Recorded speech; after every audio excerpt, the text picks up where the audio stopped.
Filipi pasal 1 ayat 12 sampai ayat 26. Aku menghendaki saudara-saudara supaya kamu tahu bahwa apa yang terjadi atasku ini justru telah menyebabkan kemajuan Injil. Ayat 13. Sehingga telah jelas bagi seluruh istana dan semua orang lain bahwa aku dipenjarakan karena Kristus. Dan kebanyakan saudara dalam Tuhan telah beroleh kepercayaan karena pemenjaraanku, untuk bertambah berani berkata-kata tentang firman Tuhan dengan tidak takut. Ada orang yang memberitakan Kristus karena dengki dan perselisihan, tetapi ada pula yang memberitakannya dengan maksud baik. Mereka ini memberitakan Kristus karena kasih, sebab mereka tahu bahwa aku ada di sini untuk membela Injil. Tetapi yang lain karena kepentingan sendiri dan dengan maksud yang tidak ikhlas. Sangkanya dengan demikian mereka memperberat dalam penjara. Tetapi tidak mengapa, sebab bagaimanapun juga Kristus diberitakan, baik dengan maksud palsu maupun dengan jujur. Tentang hal itu aku bersuka cita, dan aku akan tetap bersuka cita. Karena aku tahu bahwa kesudahan semuanya ini ialah keselamatanku oleh doamu dan pertolongan Roh Yesus Kristus. Sebab yang sangat kurindukan dan kuharapkan ialah bahwa aku dalam segala hal tidak akan beroleh malu, melainkan seperti sedia kala, demikian pun sekarang. Kristus dengan nyata dimuliakan dalam tubuhku, baik oleh hidupku maupun oleh matiku. Karena bagiku hidup adalah Kristus dan mati adalah keuntungan. Tetapi jika aku harus hidup di dunia ini, itu berarti bagiku bekerja memberi buah. Jadi bagaimana yang harus kupilih, aku tidak tahu. Aku didesak dari dua pihak. Aku ingin pergi dan diam bersama-sama dengan Kristus. Itu memang jauh lebih baik. Tetapi lebih perlu untuk tinggal di dunia ini karena kamu. Dan dalam keyakinan ini tahulah aku akan tinggal dan akan bersama-sama lagi dengan kamu sekalian, supaya kamu makin maju dan bersuka cita dalam iman. Sehingga kemegahan dalam Kristus Yesus makin bertambah karena aku, apabila aku kembali kepada kamu. Kapot lecha Adonai Elohenu kapot lecha. Segala kemuliaan ya Adonai Tuhanku, kemuliaan bagimu. Saudara-saudara yang dikasihi Tuhan, surat Rasul Paulus sangat mendominasi Perjanjian Baru. Paulus punya latar belakang secara agama Yahudi yang kuat sekali. Secara akademis dia menguasai seluruh pengetahuan dan filsafat Yunani dan berbahasa Yunani.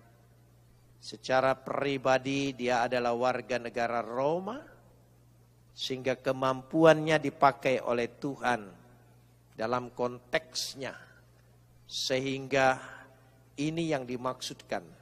Paulus suratnya begitu mendominasi, begitu banyak. Dari sekian surat-surat itu, bahwa ada beberapa surat, Kolose, Filemon, Efesus, Filipi, surat yang terbit dari penjara. Kalau dikatakan di sini, Paulus beberapa kali dipenjarakan. Karena itu, dia memberikan gelar bagi dirinya dalam Efesus pasal 4 ayat 1 demikian. Sebab aku menasehatkan kamu, aku orang yang dipenjarakan karena Tuhan. Sebab sekarang ini musim banyak orang dipenjarakan. Tapi karena KPK. Saudara, tapi ini tidak. Dia dipenjarakan karena Tuhan. Apalagi kalau dibandingkan dalam 2 Korintus pasal 11. Begitu dia merinci kesulitan, penderitaan, kesengsaraan, pukulan, siksaan, kemiskinan, kelaparan, kekurangan, kedinginan. Begitu baik dia merincinya. Maka diulang kembali dalam Filipi pasal 1 yang kita baca ayat 13 tadi. Bahwa aku dipenjarakan karena Kristus. Sekali lagi, aku dipenjarakan karena Kristus. Saudara, saya bersyukur bisa menikmati pengalaman Paulus. Sekarang bersyukur, waktu itu menderita. Dan saya tidak berharap semua punya pengalaman yang sama. Tapi makna ini Paulus buat ke jemaat yang jemaat bebas. Sesungguhnya setiap orang mengikuti Kristus, dia dipenjarakan di dalam Kristus.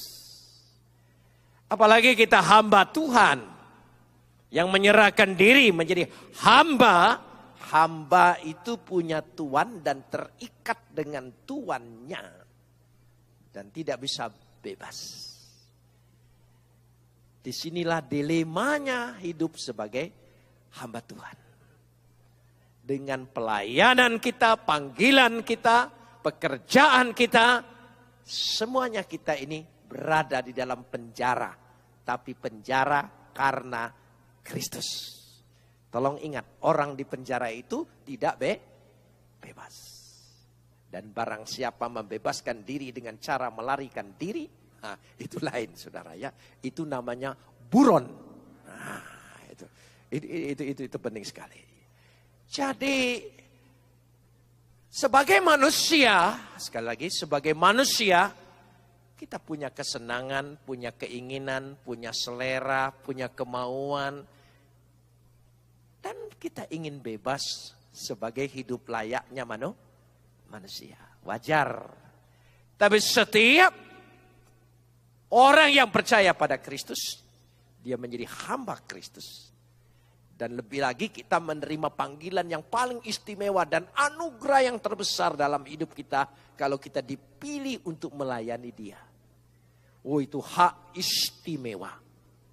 Saudara, hamba Tuhan itu dimanapun ditempatkan, ya, di desa terpencil, apapun yang kita lakukan, sekecil apapun, kita telah mendapat anugerah karunia, hak istimewa sorgawi, bahwa kita bisa dipilih dari sekian banyak orang untuk melayani dia. Amin saudara.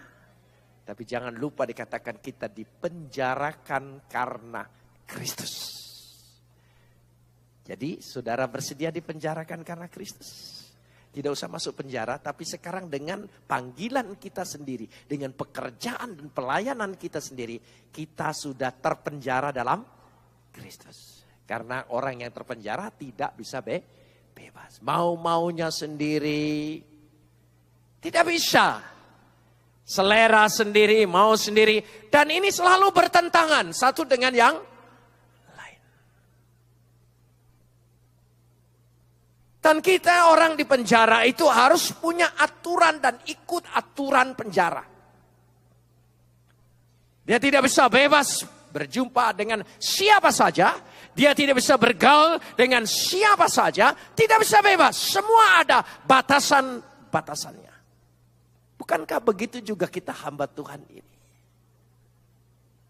Kita ada batasan-batasan yang memenjarakan kita tanpa sadar.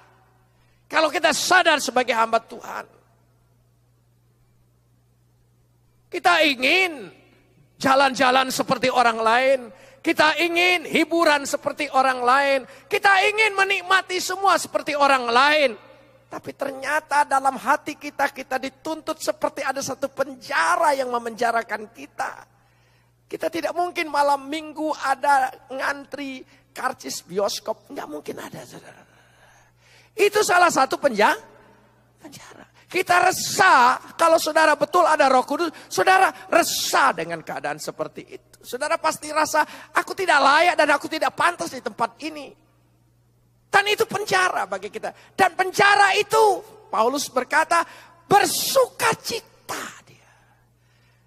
Bayangkan, dia sukacita dengan penjara itu. Karena dia penjara karena Tuhan. Karena Yesus. Karena Kristuslah. Aku merelakan semuanya ini. Bagian-bagian kesenanganku, bagian-bagian kesukaanku, bagian-bagian hobiku. Saya harus berbicara tegas, saya percaya kita semua diberkati Tuhan. Tapi cara menggunakan berkat Tuhan, kita tidak bisa seenaknya. Kita harus mencontoh dan melihat orang lain. Tidak bisa, maaf saya berbicara, keras saya berbicara. Mungkin kita mampu membeli apa saja, tapi tidak bisa kita mempamerkan dan menikmati seperti itu. Itu penting, itu kode etik. Kalau kita masih memuja, senang dengan segala sesuatu kemewahan, itu berarti hedonisme. Memberhalakan harta benda. Tidak bisa. Setiap orang yang ingin jadi hamba Tuhan, seberkat apapun dia diberkati Tuhan, dia harus ada penjara. Dia tidak bisa menikmati seperti konglomerat. Dia tidak bisa menikmati seperti pengusaha saja sekarang ini. Penampilannya sederhana. Hamba Tuhan kadang-kadang, wah. Saudara, ini penjara. Supaya kita sadar. Supaya kita ingin mengingatkan. Berulang saya ingin menyatakan seperti ini. Paulus, nanti kita lihat betapa pentingnya prinsip pernyataan Paulus ini. Supaya disadari secara pagi hari ini. Karena itu di dalam Kolose pasal 4 ayat 18. Kolose pasal 4 ayat 18. Mari kita lihat dulu surat Kolose pasal 4 ayat 18. Supaya kita tahu ada sesuatu. Kolose pasal 4 ayat 18. Ya, sudah ketemu? Baik. Salam daripadaku Paulus. Salam ini kutulis dengan tanganku sendiri. Tolong sambung. Ingatlah akan apa? Belengguku. Memang kita tidak punya belenggu. Kita ada belenggu. Sebagai hamba Tuhan kita punya belenggu. Saudara tahu mengerti di belenggu? Tidak bebasnya. Ada belenggu. Tolong diingat. Kita ini terikat dengan belenggunya Tuhan. Sepak terjang kita, cara kita menghadapi segala sesuatu. Tidak bisa sama seperti orang yang bukan hamba Tuhan. Itulah salib dan penderitaan kita. Amin. Orang mencaci, kita balas caci. Mestinya begitu. Itu impas. Tapi orang mencaci, kita harus mendoakan dia. Coba bayangkan saudara, sakit itu. Tapi sakitmu itu kemuliaan bagi Kristus. Lewat penderitaan kita. Amin saudara. Kapan kita punya pengalaman dan cerita dalam hidup kita memuliakan Tuhan? Kapan kita buat perkara-perkara besar? Belum tentu. Tapi sesungguhnya banyak perkara besar yang bisa kita buat ketika kita menderita batin. Karena sebagai hamba Tuhan tidak bisa membalas, tidak bisa berbuat sama seperti orang lain perlakukan kita. Oh, itu tubuhmu sudah memuliakan Kristus. Batinmu sudah memuliakan Kristus. Amin. Ini penting. Supaya kita tidak melihat semaraknya orang memuliakan Kristus dengan segala kemewahan dan harta benda dengan segala sesuatu. Bukan itu tanda. Tanda orang yang diberkati adalah orang yang dapat mengampuni. Amin saudara. Adalah orang yang lemah, lembut hatinya. Yang tulus hatinya. Dia tidak punya beban. Ketika melayani, ketika bicara sabda Tuhan, dia tidak punya beban. Dari situ, Ingatlah belengguku ini. Ya, kasih karunia menyertai kamu. Dalam Filemon juga dia berbicara tentang belenggu. Sehingga dicatat oleh Lukas sesungguhnya bahwa dalam Kisah Rasul 28, Paulus mengalami berkali-kali di dalam penjara. Paulus merasakan bagaimana dalam kesepian hidup, tanpa dukungan dari siapapun. Dan sekaligus Paulus merasakan kelemahan dirinya ketika menahan beban penderitaan itu. Paulus sama. Paulus tidak istimewa dari kita. Paulus bentuknya sama dengan kita. Kita punya beban. Ada beban batin yang luar biasa. Ketika kita sudah capek-capek melayani. Tapi penerimaan orang yang dilayani malahan sebaliknya kepada kita. Bahkan berbicara lebih buruk kepada kita. Saudara punya hak jawab? Enggak. Enggak. Saya masih ingat begini. Ketika saya dalam penjara. Kan saya ini boleh dikatakan korlap dalam demonstrasi zaman dulu. Koordinator lapangan. Tukang teriak-teriak, tukang protes, tukang segala sesuatu. Jadi ketika ada tindakan, telur yang semestinya jatahnya 1, dibagi separuh. Saya tahu aturannya. Saya tuntut. Dan apa jawab kepala keamanan penjara? Jangan lupa, status kamu narapidana.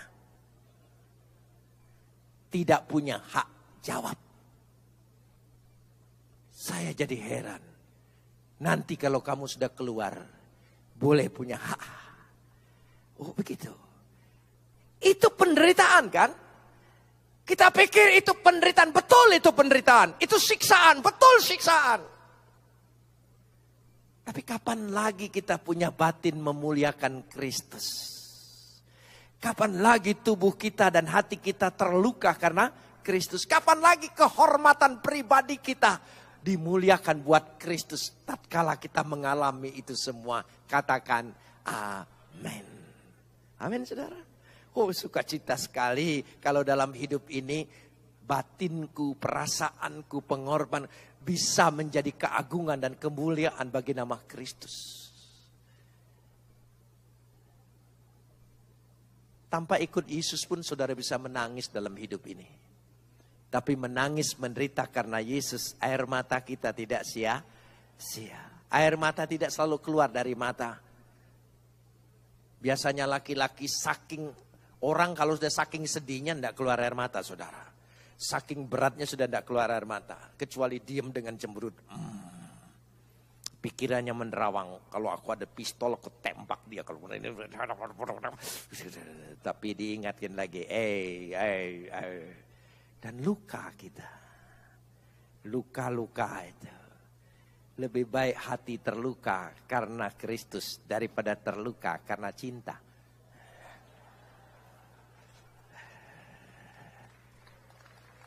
Iya. Nah sekarang saya ingin mengajak. Dari semua yang dirasakan itu.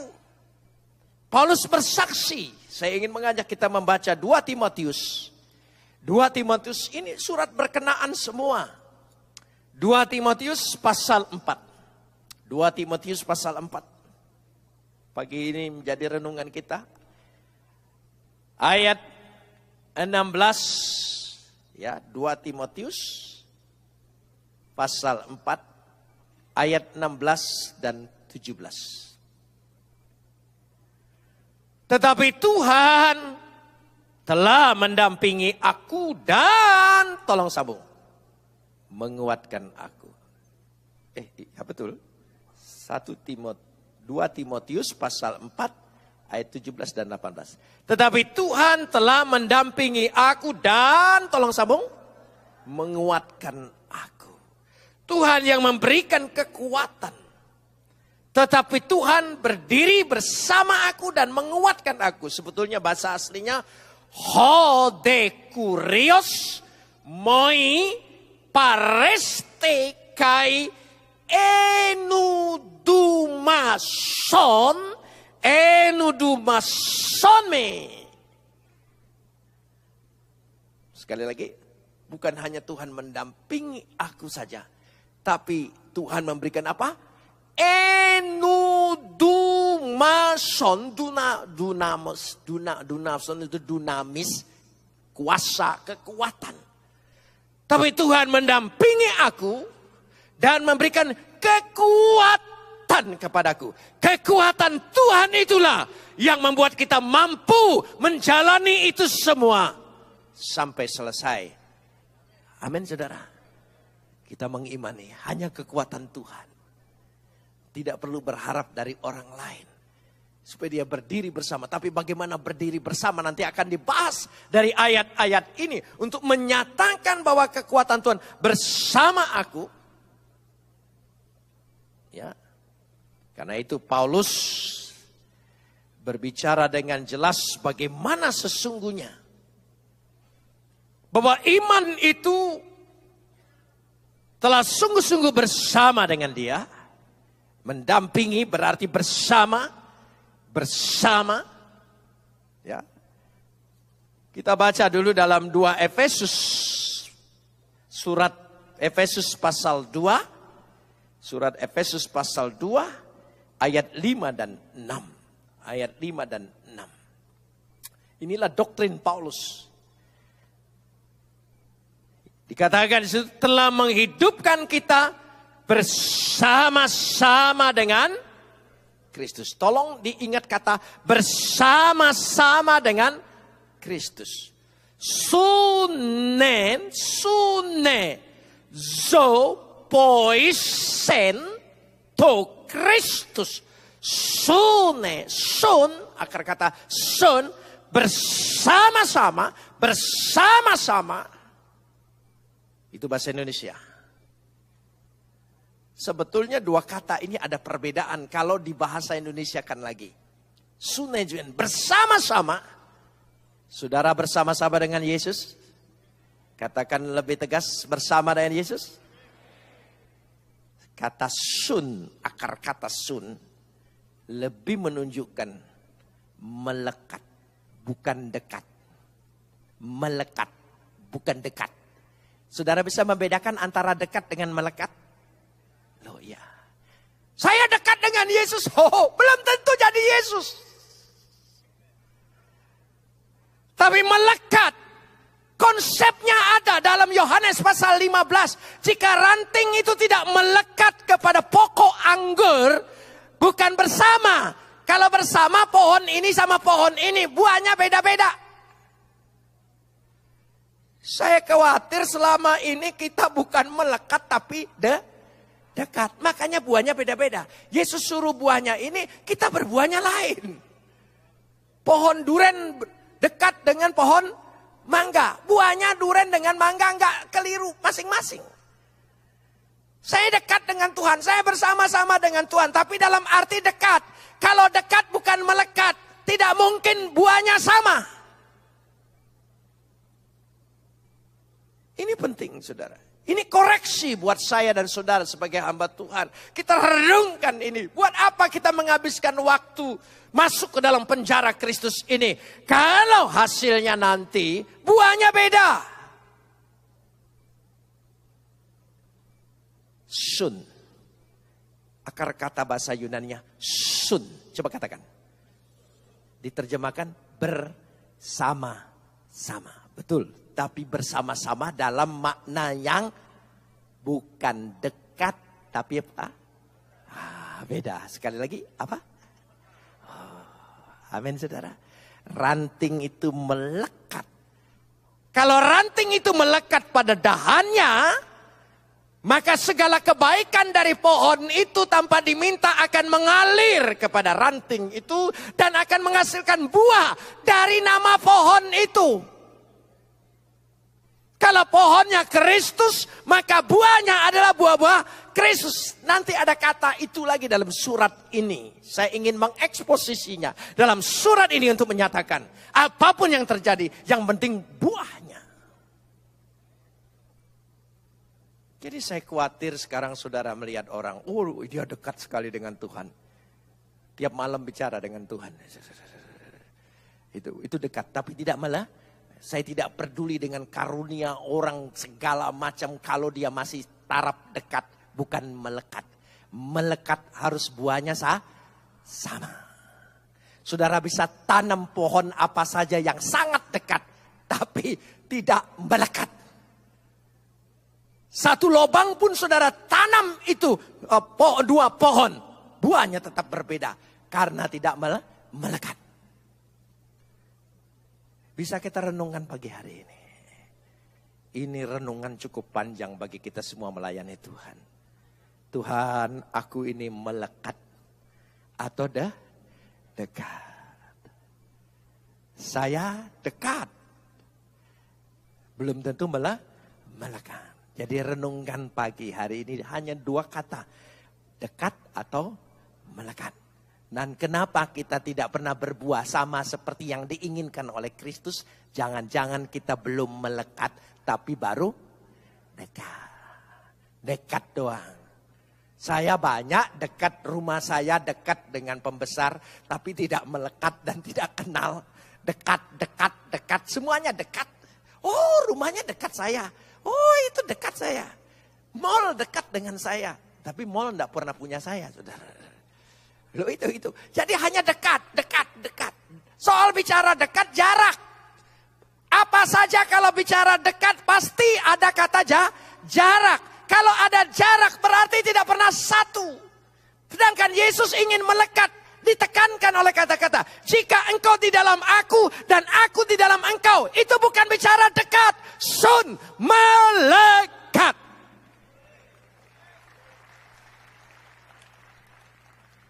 Dikatakan di situ. Kita lanjutkan ayat ini. Ya, dikatakan tadi dalam Efesus pasal 2 ayat 5 dan 6. Kita perhatikan kata bersama-sama. Jadi kata bersama jangan lagi dimaknain kata dekat. Kata bersama-sama berarti apa? Melekat. Kita baca lagi kembali ayat 5. Telah menghidupkan kita bersama-sama dengan Kristus. Sekalipun kita telah mati oleh kesalahan-kesalahan kita. Oleh kasih karunia kamu diselamatkan. Dan di dalam Kristus Yesus telah membangkitkan kita juga. Dan memberi tempat bersama-sama dengan Dia. Jadi dikatakan di sini bersama-sama.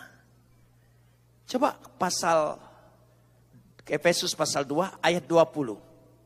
Ayat 20. Ya. Oh sorry. Kolose pasal 2. Kolose pasal 2 ayat 20. Kolose pasal 2 ayat 20. Masih kata sun. Apabila kamu telah mati apa? Bersama-sama dengan Kristus. Telah mati bersama-sama dengan Kristus. Kristus telah mati bagi dosa-dosa saya. Kalau saya hanya dekat, tentara Romawi yang menyalibkan dia juga dekat. Tapi bukan berarti melekat. Karena itu kita diajarkan dalam sakramen, makanlah tubuhku, minumlah darahku untuk menyatakan kita melekat. Dia mati betul-betul buat saya. Kematian saya sudah sungguh-sungguh ditanggung oleh Dia. Penebusannya, janjinya milikku. Baru kita mengimani kalau kita betul-betul kata melekat. Kalau dekat waktu disalib banyak yang dekat.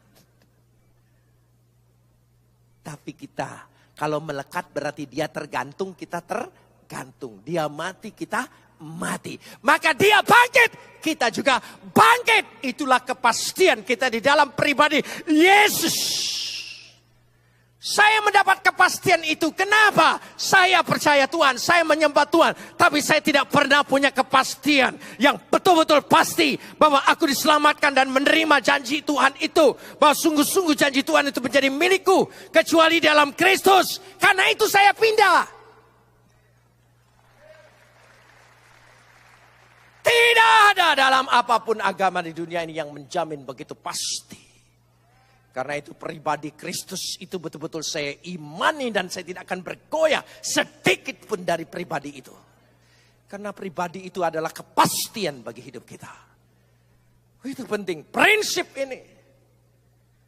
Bersama-sama. Apit nete sun Kristus. Maka dikatakan Kolose pasal 3 ayat 1. Kolose pasal 3 ayat 1.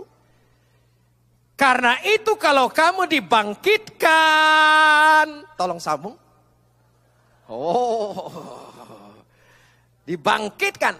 Sune gertete to Kristus. Sune. Sun lagi katanya. Mati sun dengan Yesus. Ya. Bangkit sun. Bukan dekat. Bersama bukan dalam arti dekat. Bersama dalam arti apa? Melekat. Tolong ingat itu. Saudara pasti bangkit? Oh, saya percaya. Saudara percaya Tuhan bersama kita? Hanya satu yang punya gelar. Immanuel. Tuhan bersama kita. Banyak orang menjanjikan Tuhan bersama dia. Tapi janji itu belum ada meterainya yang pasti. Tapi kita percaya Yesus itu yang sehakikat. Yang sehakikat melekat di dalam diri Bapa. Sebagai firman yang ada dalam diri Bapa. Pada mulanya adalah firman. Firman itu bersama-sama sun melekat, sehakikat, sederajat dengan Bapa. Turun menjadi manusia untuk membuat kita melekat sehakikat dengan seluruh janji Bapa karena karya Kristus. Jadi pada waktu dia Immanuel bersama, Tuhan bersama kita. Tidak ada jaminan Tuhan bersama kita kecuali dalam satu pribadi siapa? Yang melekat dengan kita. Bukan hanya sekedar percaya, bukan sekedar dekat, tapi apa? Melekat. Saya percaya Tuhan tidak pernah tinggalkan aku dalam segala sesuatu. Karena dalam diriku ada siapa? Yesus. Amin saudara. Baru nanti di mana manifestasi Kristus berada dalam kita? Roh Kudus tinggal dalam diri kita. Tampak pribadi Yesus kalau ada roh, itu roh lain. Hati-hati saudara. Makanya pribadi Kristus itu harus menjadi ukuran meterai. Sebab banyak bisa roh apa saja masuk. Tidak ada mediasi roh masuk. Kecuali kalau saudara percaya Yesus. Dari situ kita lihat. Sehingga kata sun saya ingin bahas sun ini. Menjadi prefix dalam kata kerja. Sunegertet. Sunegertete dibangkitkan bersama-sama dengan dia. Berarti kalau sun dalam arti melekat, semua kepastian pagi hari ini kita dikuatkan. Memang Yesus ada dalam diriku. Amin saudara. Jangan takut. Itulah kembali konteksnya. Dipenjarakan. Berarti dipenjarakan betul-betul berada di bawah kekuasaan, kemauan, dan kehendak Yesus. Saudara mau dipenjarakan karena Kristus? Angkat tanganmu yang mau. Oh, rela semua dalam nama Yesus. Amin. Nah, kita pulang nanti ke daerah. Kita melayani. Tolong ingat. Kalau Yesus bilang begini, kita tidak boleh pakai cara lain. Amin saudara. Iya. Pakai cara Yesus aja. Biarlah orang menang sementara pakai cara dunia. Tapi aku ingin pakai cara Yesus. Mati pun aku mau. Kalau memang ini kemauan Yesus. Itu Paulus suratnya tadi kita baca. Tadi malam saya kasih ilustrasi dari kitab Talmud. Harun turun. Sudah dipukul 3 kali. Enggak terbelah juga. Sementara musuh sudah dekat. Daripada kita kembali ke Mesir. Mati di tangan mereka. Lebih baik kita mati karena perintah Tuhan ini. Mereka masuk ke dalam air itu. Dan pada waktu masuk, tidak langsung terbelah. Masuk ketika rombongan itu, airnya sampai sebatas leher. Berarti mereka betul-betul berserah, percaya dengan janji Tuhan. Dan pada waktu sebatas leher, menurut kitab Talmud, baru terbelahlah air itu. Baru mereka yang lain, waduh ikut bersama. Itu tindakannya. Maka Harun dan Musa tidak bisa dipisahkan bagi orang Yahudi. Karena dua-dua itu adalah menunjukkan tindakan-tindakan imam. Amin saudara. Jadi jangan takut. Kalau kayaknya hampir kelelap. Hampir kelelap. Hampir kelelap itu belum kelelap saudara. Ya, orang Kristen itu saat-saatnya selalu dengan satu kata. Nyaris. Coba katakan. Nyaris. Bukan Yaris, bukan saudara. Nyaris, saudara. Nyaris. Nyaris. Paling tinggi hanya sampai apa? Nyaris. Nyaris saja. Jangan takut.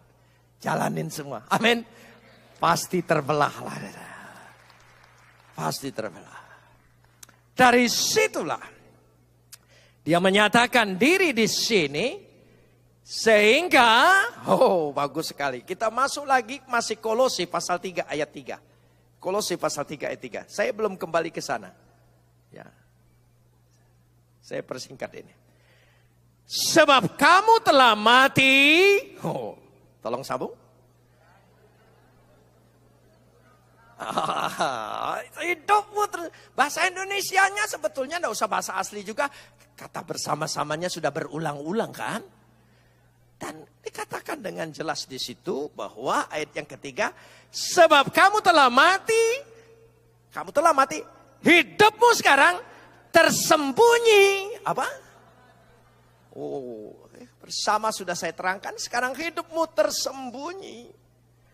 Hidupmu tersembunyi. Hozu, humon,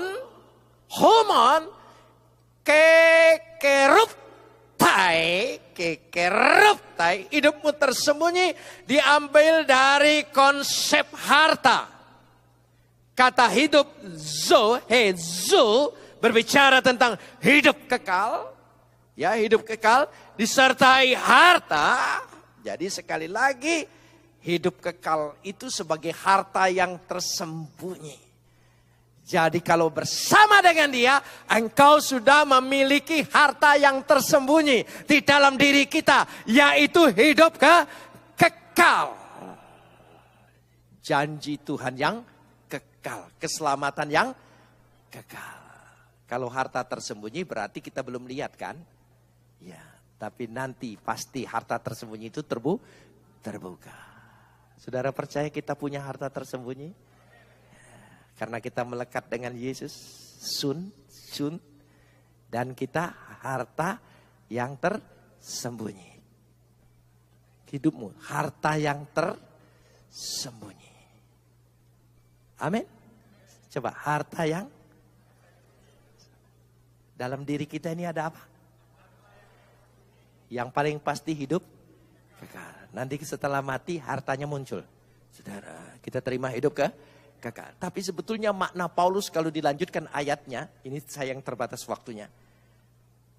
Setiap orang yang percaya melekat dengan Yesus punya harta yang tersembunyi.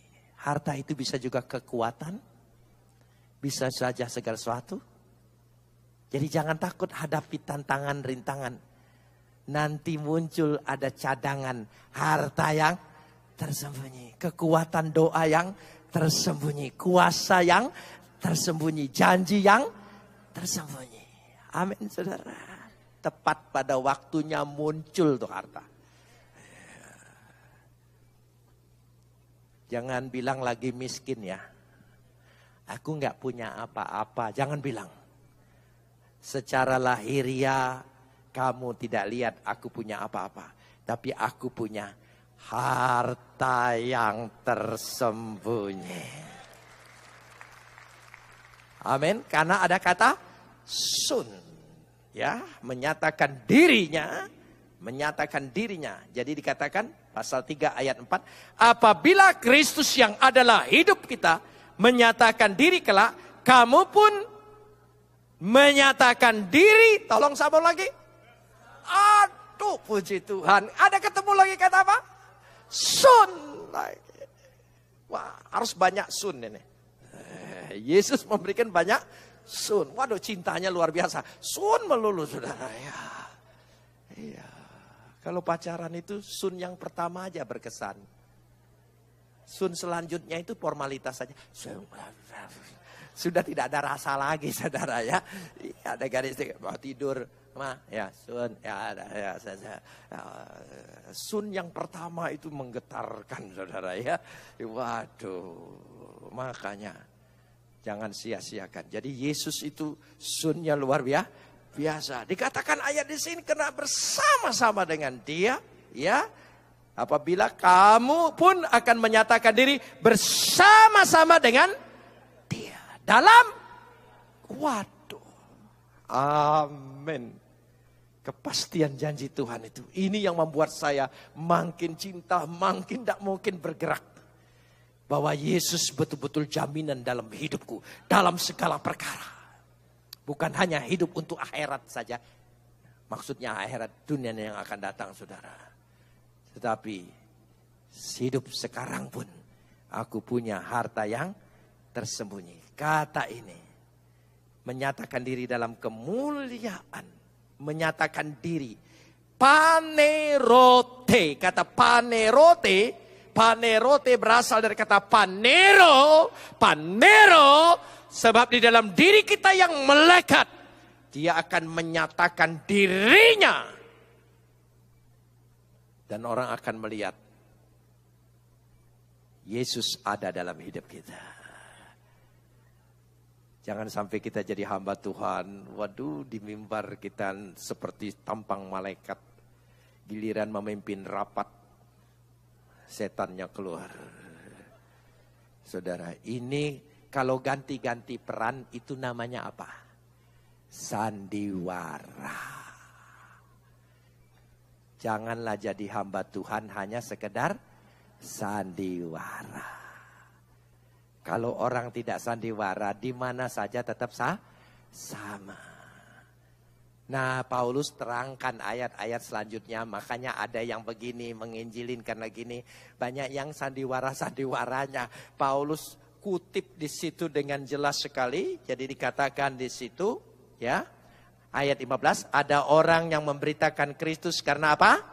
Dengki dan perselisihan, tetapi ada pula yang memberitakannya dengan maksud baik. Itu Filipi tadi. Ayat 16, mereka ini memberitakan Kristus karena kasih, sebab mereka tahu bahwa aku ada di sini untuk membela Injil. Tetapi ada yang lain karena kepentingan sendiri dengan maksud yang tidak ikhlas. Sangkanya dengan demikian mereka memperberat beban kepadaku. Tetapi tidak mengapa, sebab bagaimanapun juga Kristus diberitakan baik dengan maksud palsu maupun dengan jujur. Tentang ini aku bersuka cita dan aku tetap bersuka cita. Oh, dari situ dia nyatakan, ya sudahlah, maksud orang masing-masing pecah, ya karena perselisihan. Sana bikin acara, sini bikin acara. Saudara ya, saya tidak tahu mana yang tulus ini saudara ya. Loh, ini koreksi buat kita. Mana yang tulus gitu. Iya. Sana bikin ini, sini bikin ini, sana bikin ini, sini bikin ini. Ini karena apa ini? Loh ini. Tidak apa-apa, kita koreksi namanya saja saudara. Saudara ya gitu ya. Iya jadi itu. Jadi koreksi tidak apa-apa. Jadi jangan sampai kita kena ayat ini. Coba renungkan saudara ya. Karena dengki, karena tidak ikhlas, karena maksud kepentingan sendiri. Karena gengsi, karena ini. Ya. Kalau pecah dari kita, dia bikin KKR supaya kita tidak bawa lagi bawa ke sana, kita bikin lagi KKR. Nggak usah tiru cara-cara kita. Nggak usah tiru. Tolong jangan tiru cara dunia. Saudara ya. Sana bikin iklan, kita bikin iklan lagi, kita bikin iklan lebih gede, sana lebih gede lagi, sana lebih banyak lagi, saudara. Itu pelayanan atau bukan sih? Tapi untuk menenangkan hati, kata Paulus, yang penting Yesus diberitakan. Di sini konferensi Yesus yang diberitakan. Di sono, saya nggak tahu di mana pokoknya ya. Yang penting Yesus diberitakan. Sudah saja. Tidak usah dibahas. Di situ berapa datang, di sini berapa datang. Memangnya kita tim survei statistik, saudara. Ya sudah, berhenti cara begitu. Bertobat, pagi hari bertobat. Ya, amin saudara. Jangan sampai kita sibuk. Nguping, sana berapa yang hadir? Sana juga sedang sulit, sana berapa yang hadir? Gitu. Kita ingin ambil cara yang ikhlas. Yang penting Yesus diberitakan. Mungkin kelewat ya baca ini. Makanya sebelum seminar-seminar tolong tidak usah dibicarakan lagi yang mana-mana lagi ya. Jadi muncullah istilah ini bahwa yang penting kata ayat 12 Rasul Paulus menyatakan di sini jelas sekali ya, kalau kita lihat, aku menghendaki saudara-saudara supaya kamu tahu bahwa apa yang terjadi atasku ini justru, tolong sambung. Oh, yang terjadi atasku, ya, euangelio eluleten. Semua yang terjadi ini tidak usah disesali. Ini dalam rangka Tuhan untuk kemajuan Injil. Katakan kemajuan Injil. Katakan lagi. Jadi percakapkan, diskusikan, nanti maksud rapatkan apa saja selanjutnya ini. Jangan ngomong buat ngurangin orang lain. Buat kemajuan Injil. Itu pukos kita. Injil perlu dimajukan. Amin. Selesai sudah. Ini kayak pacaran putus. Ya. Dipacarin kita benci karena pengkhianatannya. Tapi diambil orang kita marah. Loh, ini namanya lebay. Kata cucu saya, unyu-unyu. Enggak usah. Enggak usah. Di sana mana. Kepo itu namanya, saudara. Jadi sudahlah. Motifnya memberitakan Injil. Dari situ kita lanjutkan. Nah, ada ayat ketiga. Aku didesak dari dua pihak. Aku ingin pergi dan diam bersama-sama dengan, kata bersama-sama lagi dengan Kristus. Itu memang jauh lebih baik. Tetapi lebih perlu untuk tinggal di dunia karena kamu. Ya, dan di dalam keyakinan taulah aku tinggal akan bersama-sama lagi dengan kamu sekalian. Dan kamu makin maju dan bersuka cita. Sekali lagi ayat 25 tadi, aku akan tinggal dan akan apa? Nah, saya tanya Anda ini sesama Betani, dekat atau melekat engkau di dalam Betani ini? Amin, kata N tadi tolongnya ya. Ya sun, kata sun tadi. Jadi tolong mulai koreksi satu dengan yang lain. Aku ini dekat atau melekat. Jangan bilang aku dekat dengan Pak Aswin. Tapi tidak melekat. Aku dekat dengan sini, dekat dengan sini. Yang namanya dekat itu benalu. Saudara. Itu ya. Amin.